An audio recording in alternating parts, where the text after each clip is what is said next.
A very good morning to all of you. This is Abhilasha Nahata, your social science teacher. So kids, today we all are going to start our new chapter of your book, Our Past 3, and the name of your chapter is From Trade to Territory. This is the second chapter of your book, From Trade to Territory.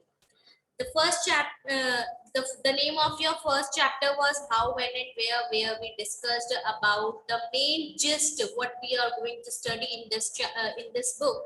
We have uh, studied about it. Okay, we have gone through it.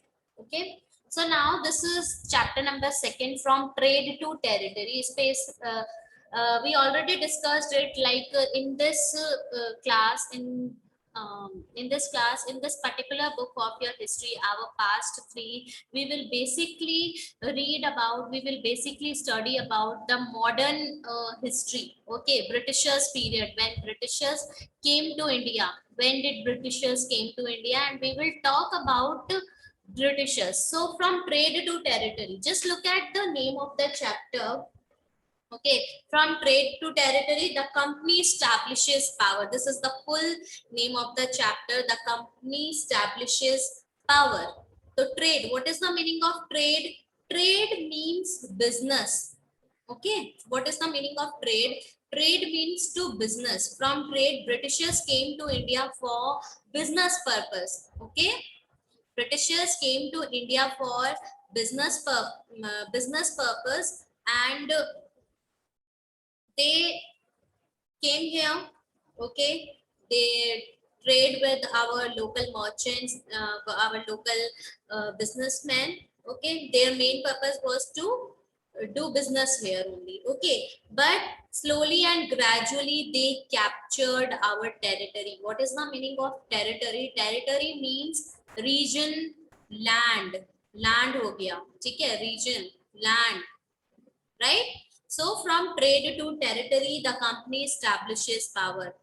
How uh, how East India Company, or you can say Britishers, came to India for the business purpose, and their path moves for acquiring territory. We will talk about this in this chapter. Okay, so if I go through the introduction portion of this chapter, so just look at this. This is the image.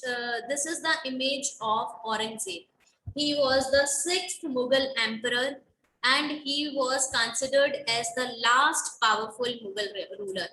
Just carefully look at it. Okay, he was the last powerful Mughal ruler. He was not the last Mughal ruler, but he was the last powerful Mughal ruler. ठीक है, इसके बाद जितने भी Mughal rulers आए वो इतने बहुत ज्यादा पावरफुल नहीं थे. ठीक है, तो he was the last powerful Mughal ruler. He was the son of Shahjahan. He was the son of Shahjahan. And his mother was Mumtaz, जिनके मेमोरी में शाहजहां ने ताजमहल बनवाया. ठीक है, उन्हीं के बेटे हैं औरंगजेब. ठीक है, he was the sixth Mughal emperor, and he was also known by the name Alamgir. ठीक है, आलमगीर का मतलब क्या होता है? Conqueror of the world. इसने खुद को ही ये नेम दे दिया था, Alamgir conqueror of the world. ठीक है, so he was the last powerful Mughal ruler. After he established control over vast land, over a very large part of the territory that is now known as India. India पे उसने बहुत ही मतलब all over India में उसने जो है अपना control establish कर लिया था. But after his death what happened, Mughal governors, ठीक है, at that time what they did ना, Mughal emperors, they appointed governors. Who is known as governor? A governor is an official appointed to govern a town or a region. ठीक है, एक छोटा सा town या एक रीजन दे दिया, और मुगल एम्परर ने, राजा ने बोल दिया कि अब ये वाला जो एरिया है आप क्या करोगे, संभालोगे यहाँ का एरिया. ठीक है, देखभाल करोगे. जस्ट लाइक एक स्कूल में डिफरेंट डिपार्टमेंट्स होते हैं, डिफरेंट क्लास होते हैं, उनके क्लास टीचर्स होते हैं ना. तो बोल दिया कि क्लास 6 को ABC मैम आप संभालेंगी, आप उसका लुक आफ्टर करेंगे, क्लास 7 को XYZ आप करेंगे, ठीक है, ऐसे करते हैं ना। तो जस्ट लाइक दैट क्या होता है, यहाँ पे रूलर जो है आप उसको कंसिडर कर लीजिए प्रिंसिपल से, और जो क्लास टीचर्स हैं वो क्या है, गवर्नर्स हैं। तो गवर्नर्स क्या करते थे, मुगल्स क्या करते थे, गवर्नर्स को अपॉइंट करते थे, they appointed governors to govern a town or region, and this was the second highest rank, ठीक है, at that time it was the second highest position। तो सुबादर्स भी बोलते हैं उनको, गवर्नर्स को सुबादर्स भी बोलते हैं। And big zamindars began asserting their authority and establishing regional kingdoms। Now after the death of the Aurangzeb, ठीक है, 1707 में, मार्च 1707 में औरंगजेब की डेथ हो गई। And after his death Mughal governors जो थे, उन्होंने, Mughal governors, big zamindars, they started declaring, they begin declaring, asserting meaning, what is the meaning of asserting? It means declaring, ठीक है, they begin declaring their power and establishing regional kingdom। उन्होंने बोल दिया कि हम ही यहाँ के जो है रूलर हैं, हम ही सबसे पावरफुल हैं। And they started slowly and gradually they started establishing their regional kingdom. अपने अपने रीजन के अकॉर्डिंग उन्होंने क्या है, अपना किंगडम स्टैब्लिश करने लग गए थे। Now Delhi could no longer function as an effective function। Delhi always, like Delhi always played an very important role, चाहे वो आपका दिल्ली सल्तनत का टाइम हो, चाहे मुगल का टाइम हो, दिल्ली बहुत इंपॉर्टेंट आपका जो है टेरिटरी रहा है। But after this after the death of Aurangzeb, when Mughal governors and zamindars started establishing their regional kingdoms, Delhi would no longer function as an effective center। as a center वो work नहीं कर रहा था Delhi। okay, so now what happened, by the second half of the 18th century a new power was emerging on the political horizon, the British। अब second half of the 18th century में क्या होने लग गया था, एक नई power emerge होके आने लग गई कि पॉलिटिकल इंटरेस्ट जो है, एक हॉराइजन मतलब इंटरेस्ट मान लो आप, पॉलिटिकल हॉराइजन में एक न्यू पावर एमर्ज होके आने लग गई थी। और वो उस पावर का नाम क्या था, द ब्रिटिश। क्या नाम था, द ब्रिटिश। कब आए थे, second half of the 18th century. आए तो पहले ही थे, but second half of the 18th century में they started emerging as a new power। okay, so now did you know that the British originally came as a small trading company and were reluctant to acquire territories at start? They just came here for trading purpose, for business purpose। it was a very small trading company and they were like very reluctant, they didn't wanted to acquire the territories। but what happened, why did they how did, obviously question arises, आपके भी दिमाग में चल रहा होगा, how then did they come to be masters of a vast empire? इतने बड़े empire, इतने बड़े इंडिया का, इतने बड़े लैंड टेरिटरी का, उस टाइम पे तो प्रेजेंट डे पाकिस्तान बांग्लादेश में हमारे इंडिया का पार्ट था। तो how then did they came to be masters of a vast empire? इतने बड़े एम्पायर के मास्टर्स, रूलर्स वो बन कैसे गए? So basically we will talk about this thing only in this chapter, how they emerged as a power, how they emerged powerful, how they became powerful, and how they started ruling how they started ruling India। okay, how they became the masters of this vast land। so we will get the answer in this chapter only। and before that, just look at this picture। this is the picture where Bahadur Shah Zafar, he was the matlab, this is the picture, he was Bahadur Shah Zafar and his son, ये सन है उनके, ठीक है, उनके सन होंगे, ठीक है, ये उनके सन है, being arrested by Captain Hudson। ठीक है, कैप्टन हडसन जो है, ये कैप्टन हडसन है, he arrested Bahadur Shah Zafar। Bahadur Shah Zafar was the last Mughal ruler, he was the last Mughal ruler। last powerful ruler कौन था मुगल का, Aurangzeb. But last ruler कौन था, लास्ट रूलर जो थे बहादुर शाह जफर थे। उनका एम्पायर अभी भी चल रहा था, बट वो इतने पावरफुल नहीं थे मुगल्स औरंगजेब के बाद। तो आफ्टर दैट जो मुगल एम्पायर में जो आते रहे, ठीक है, अब डायनेस्टी थी, जो जो आते रहे वो रूलर्स बनते गए। तो जो मुगल रूलर थे बहादुर शाह जफर और उनके बच्चों को जो है कैप्टन हॉटसन ने अरेस्ट कर लिया था। So after Aurangzeb, there was no powerful Mughal ruler, but Mughal emperors continued to be symbolically important. Obviously, इससे पहले कौन रूल कर रहा था?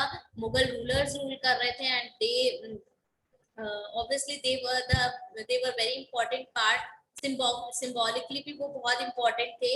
In fact, when a massive rebellion against British rule broke out in 1857, 1857 बहुत important year है, ठीक है, ये डेट याद रखने के लिए है हमारे लिए, बिकॉज द ग्रेट रिवॉल्ट और ब्रिटिशर्स के अगेंस्ट जो आप बोलोगे फर्स्ट मैसिव रिबेलियन जो हुआ था, वॉर हुआ था 1857 में हुआ था, जिसमें झांसी की रानी लक्ष्मीबाई, मंगल पांडे, ये सब इन्वॉल्व थे, ठीक है, उन्होंने ये रिबेल स्टार्ट किया था। British rule broke out in 1857, ठीक है, पहला आपका जो ग्रेट वॉर था ब्रिटिशर्स के खिलाफ 1857 में स्टार्ट हुआ था, रिबेल हुआ था, वॉर हुआ था। आफ्टर दैट ऑब्वियसली जो थे ब्रिटिशर्स जीत गए थे, तो उन्होंने बहादुर शाह जफर जो उस टाइम पे मुगल एम्परर थे उनको एज अ नेचुरल लीडर देखा गया और उनको अरेस्ट कर लिया गया था। And once the revolt was put down by the company, Bahadur Shah Zafar was forced to leave the kingdom and his sons were shot in cold blood.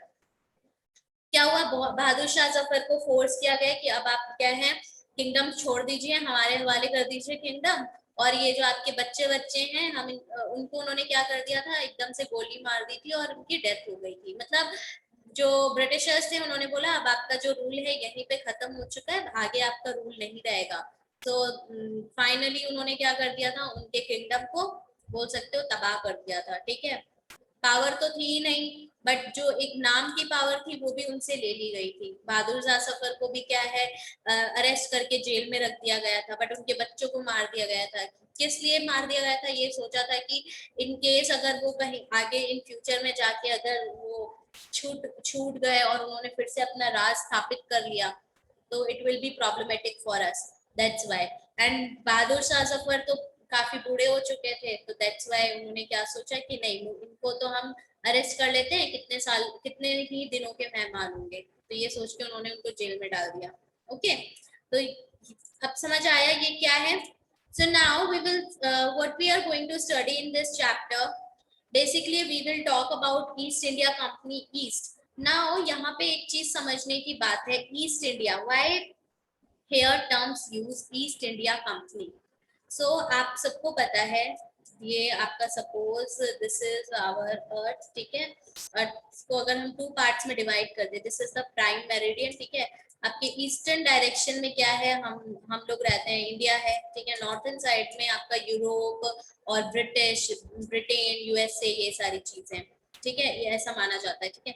तो east India company मतलब यहाँ पे जो Europe Britishers की, Britain की एक company थी, उसको ईस्ट इंडिया कंपनी बोला गया क्योंकि दे केम टू इंडिया, और ईस्टर्न पार्ट्स में वो क्या है, यहाँ वेस्ट से ईस्ट में आए ना, तो इसलिए कि ईस्ट में हमें मार्केट करना है, बिजनेस करना है, that's why they refer India's company as East India Company because according to them, मतलब उनके डायरेक्शन के अकॉर्डिंग, हम ईस्ट में, ऑब्वियसली हम ईस्ट डायरेक्शन में ही है, तो उन्होंने हम ईस्ट में लाई करते हैं, इसलिए उन्होंने अपने ट्रेडिंग कंपनी का नाम बोल दिया East India company. Okay, so East India company comes East, East में कब आई, कैसे आई?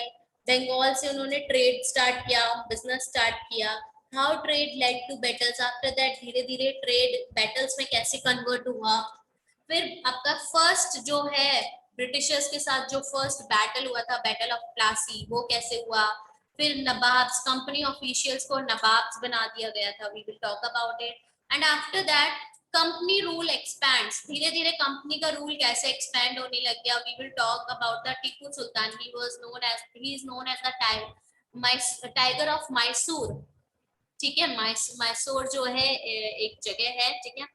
आपका एक स्टेट माना जाता था पहले, तो बहुत ही बड़ा, जो प्रेजेंट डे आपका तेलंगाना और कर्नाटका का जो एरिया है ना, वो पूरा मैसूर का एरिया माना जाता था, कुछ पार्ट्स आपका तमिलनाडु का भी। तो Tipu Sultan, he was considered as the tiger of Mysore. Okay, war with Marathas started. Then Paramountancy, claim to Paramountancy, and what is this Paramountancy? We will talk about it. The doctrine of lapse, ये एक agreement लेकर आए थे, doctrine of lapse, we will talk about it. Then how they set up their new administration, company की army क्या थी, and there is a short paragraph about slave trade in South Africa. Basically we will talk about these things in this chapter. Okay, so we have gone through the introductory part of this chapter. We have seen कि एक background story देख लिया कि Mughal emperor थे, last Mughal emperor Aurangzeb थे, उसके बाद जितने भी मुगल एम्परर आए वो इतने पावरफुल नहीं थे.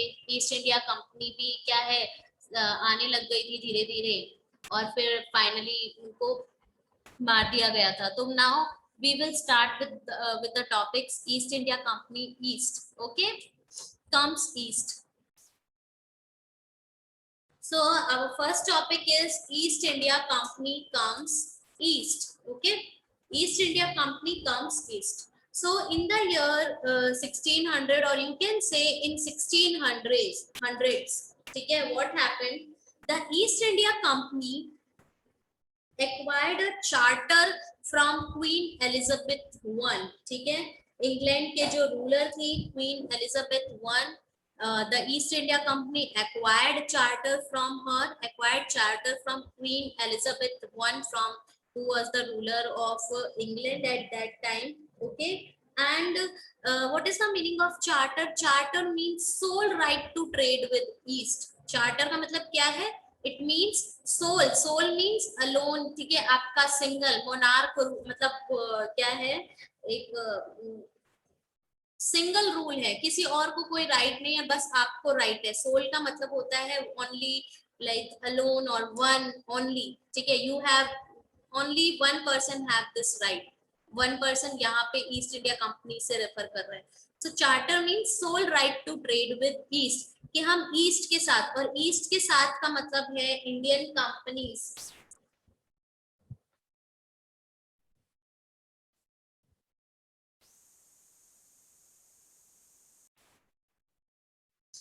Okay, so sole right to trade with east means that India and जो उसके आसपास के जो regions थे उनके साथ जो business करने का right था वो only East India Company के पास था.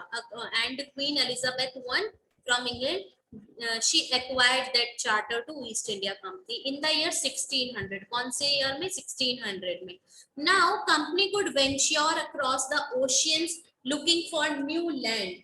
Now this East India Company looking for new lands from which it could buy goods at cheap rates. ठीक है, looking for new land which from which it could buy goods at the cheap price and carry them back to Europe to sell at higher prices. अब क्या हुआ था, company ने क्या कर लिया था, अब वो न्यू लैंड्स को फाइंड आउट कर रही थी. ठीक है, और जहां से वो ट्रेड कर सके, वहां से वो जो चीजें हैं, ठीक है, प्रोडक्ट्स हैं, वो चीप रेट्स में परचेज कर सके और यूरोप में जाके हाई रेट्स में जो है वो सेल आउट कर सके. तो काफी रिस्की जर्नी उन्होंने क्या किया था, कुड वेंच्योर. वेंच्योर का मतलब होता है टू अंडरटेक. ठीक है, और you can say to travel. Company could travel across the ocean. Venture here right, travel. So it is easy for you to understand this context. Okay, so company could travel across the oceans looking for new lands, और वहां से वो cheap goods को buy करेंगे. ठीक है, cheap price में goods को बाय करेंगे और उनको यूरोप लेके जाएंगे और उसको सेल आउट कर देंगे हायर प्राइसेस में. सो चार्टर था. ठीक है, no fear competition, no competition, कोई भी कंपटीशन नहीं था, फियर नहीं था, डर नहीं था कि इंग्लिश ट्रेडिंग कंपनीज, स्पेशली जो इंग्लिश ट्रेडिंग कंपनीज हैं उनके साथ कोई कंपटीशन रहेगा. ओके, तो ऐसा कोई डर नहीं था. So mercantile trading companies in those days made profit primarily by excluding competition.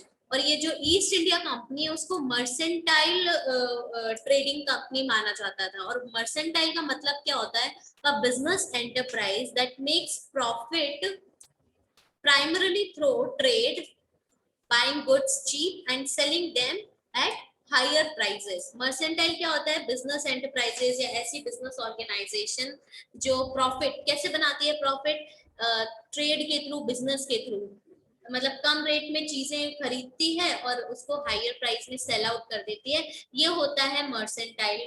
तो ये जितने भी मर्सेंटाइल ट्रेडिंग कंपनीज थी उस टाइम पे वो अपना प्रॉफिट बनाती थी और इसके साथ में उनके पास कोई कंपटीशन भी नहीं होता था, so that they could buy cheap and sell clear. That's why they acquired this charter from Queen Elizabeth I कि अगर हम इनसे चार्टर ले लेंगे तो कोई कंपटीशन नहीं रहेगा और हम अच्छा प्रॉफिट गेन कर पाएंगे। ओके, तो ईस्ट इंडिया कंपनी का हो गया। सो नाउ बिफोर इट जो रॉयल चार्टर था, ठीक है, ऑब्वियसली रॉयल चार्टर मिल गया था। रॉयल चार्टर ने इंग्लैंड को तो उन्होंने कर दिया था, they prevented England, other countries of England और Britain to stop entering to East. But और भी तो बहुत सारी कंट्रीज थी, जैसे पोर्टुगीज थे, डेनमार्क, ये डच कम्युनिटीज थी, फ्रेंच ट्रेडर्स थे, वो उन्हें तो नहीं रोक सकती थी ना, ब्रिटिश या रॉयल चार्टर उन्हें तो नहीं रोक सकते थे। So problems were there, problems फिर भी वहां पे थी कि ईस्ट इंडिया कंपनी के पास जो है वो बहुत ज्यादा कंपटीशन ईस्ट इंडिया कंपनी को फेस करना पड़ रहा था, बिकॉज और दूसरी कंट्रीज के जो ट्रैवलर्स थे या जो ट्रेडिंग कंपनीज थी उनको वो प्रिवेंट नहीं कर पा रही थी उस रॉयल चार्टर से। So by the first time English ships sailed down the west coast of Africa, round the Cape of Good Hope and crossed the Indian Ocean. The Portuguese had already established their presence in the western coast of India and had their base in Goa. Now, first time, ठीक है, first time क्या हुआ? जो Portuguese थे उन्होंने क्या किया था? केप ऑफ गुड होप से, this is Cape of Good Hopes, ठीक है, एक आइलैंड या एक एरिया का नाम है साउथ अफ्रीका में, एक लैंड एरिया का नाम है केप ऑफ गुड होप्स। यहाँ से एंटर करते हुए दे ट्रैवल्ड इंडियन ओशियन और उन्होंने क्या किया था? ये देखो यहाँ पे दे ट्रैवल्ड इंडियन ओशियन और उन्होंने क्या किया था? यहाँ पे गोवा में एक पोर्टुगीज, ठीक है, उन्होंने ऑलरेडी इंडियन ओशियन से ट्रैवल करके वहां पे अपना सेटअप कर लिया था, बेस बना लिया था, ठीक है। तो पोर्टुगीज आ गए। In fact Vasco da Gama, a Portuguese explorer who had discovered this sea route to India in 1498, 1498 में ही जो वास्को दा गामा है उन्होंने, एक पोर्टुगीज एक्सप्लोरर थे, उन्होंने ऑलरेडी डिस्कवर कर लिया था इंडिया का सी रूट, ठीक है। इसके पीछे भी एक स्टोरी है कि शिप्स, बहुत सारी शिप्स जैसे उन्होंने ना एक जगह लगा के रख ली थी, तो आई विल बताऊंगी कभी आपको इसकी स्टोरी की कैसे उन्होंने फाइंड आउट किया था। Okay, so it was Vasco da Gama, a Portuguese explorer who had discovered this sea route to India in 1498। 1498 में वास्को दा गामा ने डिस्कवर कर लिया था सी रूट इंडिया का, ठीक है। तो ऑब्वियसली पोर्टुगीज रूलर यहाँ पे थे। By the early 17th century, the Dutch too were exploring the possibilities of trade in the Indian Ocean. Dutch community भी क्या कर रही थी?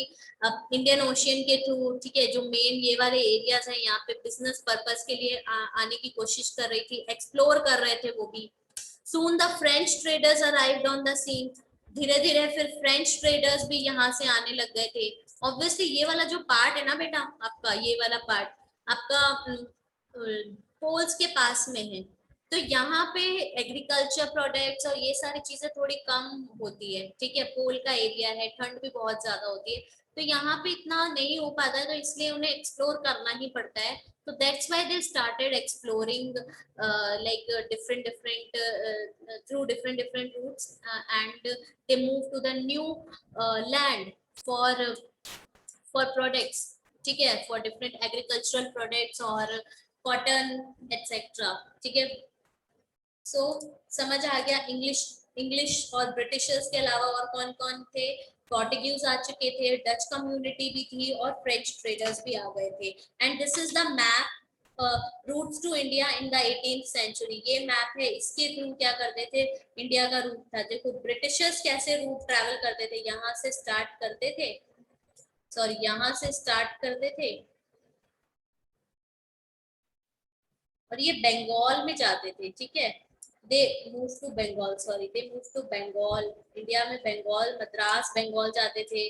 और देखो यहाँ पे भी कैंटन चाइना में भी ऐसे गए हुए हैं वो लोग, ये वाला सी रूट भी था इनका, ठीक है। तो ये डिफरेंट डिफरेंट सी रूट्स रहे हैं आपके किसके, ब्रिटिशर्स के, इंग्लिश के, एंड और भी दूसरे इनका जो वापस आने का जो था वो क्या क्या था, एक यहाँ से कुछ लोग आते थे, यहाँ से कुछ लोग आते थे, कुछ लोग यहाँ से भी आते थे। तो अलग अलग सी रूट्स थे, ये 18th सेंचुरी का सी रूट है इंडिया का, कि इंडिया में और एशियन कंट्रीज में कैसे वो ट्रैवल करते थे।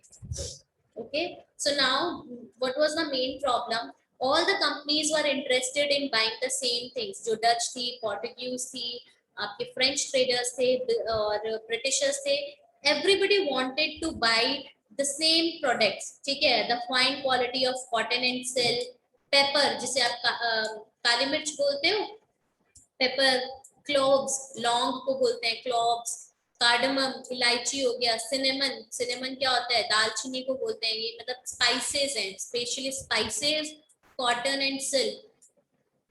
बहुत ज्यादा डिमांड थी, great demand in Europe, Europe में बहुत ही ज्यादा इनकी डिमांड्स थी। और इसके लिए उन्होंने क्या किया था, इसके लिए दे वांटेड, कंपटीशन बहुत ज्यादा था यूरोपियन कंपनीज में, और इससे जो प्राइजेस हैं बहुत ज्यादा राइज हो रही थी, और प्रॉफिट्स जो है हर एक का, पोर्टुगीज हो, ब्रिटिशर्स हो, डच हो, इन सब का जो आपका जो बोलेंगे प्रॉफिट वो रिड्यूस हो रहा था। And the only way the trading companies could flourish was the eliminating rival competitors। और इसका एक ही तरीका था, क्या था, कि जो भी rival competitors है ना, उनको आप क्या करो, उनको एलिमिनेट कर दो, उनको हटा दो। अब आप देखो, बेचने वाला एक पर्सन है और उसके पास खरीदने वाले मतलब बहुत सारे लोग हैं, तो ऑब्वियसली वो क्या करेगा, वो अपने प्रोडक्ट्स की रेट जो है हाई कर देगा, क्योंकि डिमांड ज्यादा है। तो इससे क्या हो रहा था, यूरोपियन कंपनीज को प्राइजेस जो है हाई प्राइस में प्रोडक्ट्स मिल रहे थे, और इससे इनके प्रॉफिट्स भी बहुत कम हो रहा था। तो अब इनका एक ही तरीका था कि वो फ्लरिश कर पाए, और वो तरीका क्या था, rival competitors को, they by eliminating rival competitors fully, so the urge to secure markets therefore led to fierce battles between the trading companies। even trading companies के बीच में भी बहुत battles होने स्टार्ट हो गए थे। 17th and 18th centuries they regularly sank each other ships, ठीक है। रास्ते में एक दूसरे के शिप को क्या कर देते थे, डुबा देते थे, ब्लॉक कर देते थे रूट्स को, प्रिवेंट करते थे राइवल शिप्स को कि वो अपनी supplies, moving with the supplies of the supplies को वो लेके ना जा सके, ठीक है। तो ऐसे वो क्या कर रहे थे, एक बैटल्स हो रहा था, फियर्स बैटल हो रहा था, बहुत ही हार्श, मतलब कि फोर्सफुली और हार्शफुली हम देखते हैं कि बहुत सारे वॉर्स होते थे। तो ये बहुत बड़ी प्रॉब्लम थी किसके सामने, ट्रेडिंग कंपनीज के सामने, यूरोपियन ट्रेडिंग कंपनीज के सामने। Okay, so class this is all about today. Okay, तो बहुत सारे एफर्ट्स भी लगाए गए थे, ठीक है, कि प्रॉफिट हो सके, और बहुत डिफिकल्ट था यूरोपियन कंट्रीज के लिए प्रॉफिट अर्न करना उस टाइम पे। तो this is all about today। okay, thank you so much for joining the class everybody। in our next class we will talk about East India Company begins trade in Bengal। we will start with this topic in our next class। okay, thank you so much for joining the class everybody। Bye bye।